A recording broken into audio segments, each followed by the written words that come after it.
because after prices go down on anything, doesn't matter what it is, the stock market could go down. I know people are probably shaking their head because they're conditioned to believe the stock market never goes down, but it can absolutely go down. And there you'd have the opportunity to buy some stocks relatively cheaper. Credit, most people make their fortunes in distressed credit after a cycle completes, after you go through a downswing in a credit cycle, after everybody has panicked, after all the forced sales are tallied up and all the debt prices are down to pennies on the dollar. That's where you really make your money, because you can scoop up some of those distressed credit opportunities. And it doesn't matter if you lose out on 4 or 5 of them, as long as you get 1 or 2 that works, you're set for life. So the point here is, if you believe that we're heading into some kind of downturn, it doesn't even matter if it's a huge one or a small one, a downturn in the credit cycle, which will lead to a further downswing in the economic cycle, by and large, asset classes, risky asset classes, are going to struggle, if not experience downturns. So the idea is to get through the next little while, however you want to do that. Roll over treasury bills, buy duration on bonds, though you don't want to buy too much duration on bonds, because most of the opportunity will be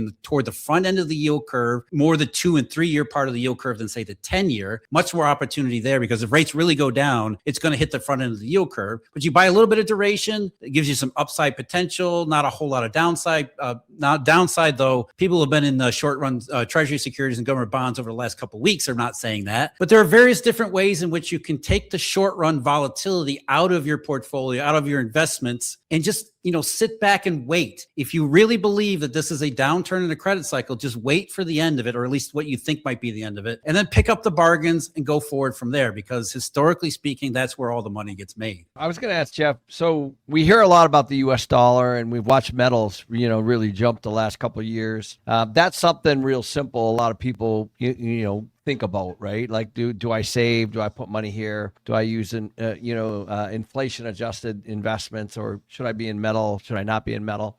Anything around that? Because that's something anybody can do, right? They can go out and buy an ounce of silver. They can, they can do simple things. They can not be in cash, for example. Yeah, you said T-bills. Yeah. So anything along that line? And I'd love to know where you think the dollar's headed to. Yeah. Well, under the scenario we just sketched out, the dollar's going a lot higher, because in the deflationary circumstances, it's, very simple heuristic is deflationary conditions, or, just downside in a cycle, flight to safety. What does flight to safety mean? Everybody wants to own dollar-based assets, and everybody wants to own, safe U.S. treasuries, that kind of thing. So the dollar tends to go up, and it's really not flight to safety why the dollar goes up, but that's the simple, the simple mental roadmap that you should have. The dollar really goes up because monetary conditions become very tight. And when the monetary conditions tighten up, everybody scrambles to obtain money, which is, the dollar is loosely a proxy for the price of money. It's not a perfect one. It's sort of a loose proxy. It's one of the signals that we get that tells you the tight money conditions. So as more and more the downturn of the cycle shows up, hopefully this is not the case, but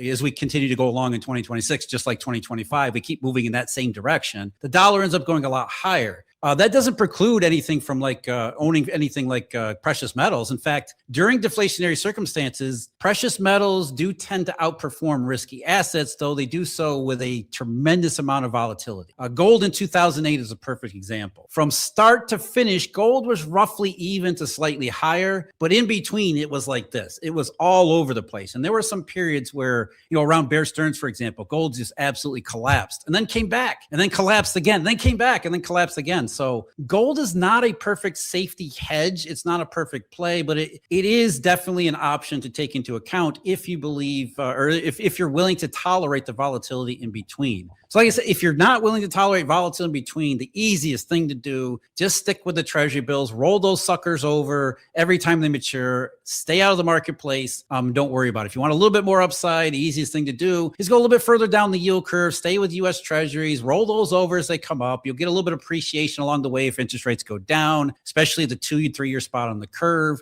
Precious metals, absolutely. As far as, most people correlate, and they wrongly correlate the U.S. dollar, or at least their idea of the U.S. dollar, with precious metals. They think when gold is going up, that means something about the U.S. dollar. Gold has to be going higher because the dollar is going lower, right? That's the mental picture people get, and that's just not the case. It's not inflationary either. Gold does not go up because inflation is about to be a big risk. Perfect example. 21 and 22. CPI rates were at their absolute maximum. People were absolutely convinced it was the 1970s again. What did gold do? Gold was sideways to lower. And the reason was because during 21 and 22, it looked like the economy was recovering, which meant that you don't want to own a safety asset if things are really picking up. So the reason why gold languished behind is because people didn't want its safe haven properties. They wanted to take risk in private credit and real estate. So that's really what drives gold. So gold has been going up a lot over the last couple of years as it's become more and more clear. Everybody made those mistakes back then, and somebody's going to have to pay for those mistakes. So the safety properties in gold are now in high demand, not because of inflation, not because of the dollar, but because people are worried about the fallout from private credit as well as the real economy and just the general downswing in the credit cycle and what that's going to do around the rest of the world. We can't forget either. This is not just a U.S.-based thing. It's not just a U.S. Focus. Look at what's happening in China. Why are the Chinese buying so much gold? Because when you look around China, it is a complete and utter mess that's getting worse all the time. So gold, what's really driving demand for gold and therefore silver to an extent before it got into its supply squeeze is really just safety. It's not really about the dollar. It's just, hey, I look around the Chinese landscape and I don't like anything. There's no opportunities for investment. I don't want to own yuan, even though the yuan's going higher, because once the trade surplus in China disappears, those dollars disappear and yuan's going to sink back over, fall over again. You don't want to buy any risky assets. I mean, China's got a low grade banking crisis. So gold makes sense over in China. That has nothing to do with dollar interest rates. And it's the same general idea, just the entire global cycle. The further we get down the road in private credit, the more people are going to want to own safety. Therefore, gold fundamentally has a much better upside. It's just a lot of volatility along the way. Yeah, we're going to have our friend Dana Samuelson on today as well. He runs Amerigold, and he's going to be breaking down what he thinks is going to be happening with gold and precious metals.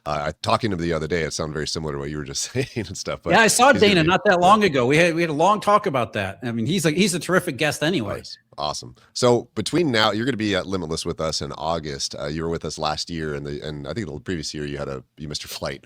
But yeah, I screwed you guys. Yeah, it's all right. We figured it out. Sorry about that. But that's 4 months from now, right? And one of the reasons why we decided to host this show today was because we didn't want to wait 4 months before we could talk about these conversations, because the world is changing so rapidly, so fast, in so many facets. Where do you think things are going to be come August 2026? Yeah, that's a really good idea to begin with, because, you do want to start thinking about things now because there's a lot going on. I mean, you just listed off a whole half dozen things that would occupy or preoccupy everybody's attention, their full attention. Those are not going away. Even the energy shock. Let's assume that the Iran conflict is successfully dealt with. They work out a long run resolution here. Oil starts to ramp up, flow through the Strait of Hormuz. It starts to get back together. Even the energy shock, it's going to continue to create ripples throughout the global economy for sure, especially in Asia for the next several months. It's going to take a while to get back to normal. So even when we get to August, I'll bet that we're still talking about the after effect of what happened with Iran and Hormuz. So just from that perspective, then private credit, like I said, there's a lot of potential there. As we continue to move forward, it gets worse, not better. It continues to escalate and move further and further down the path of a cycle that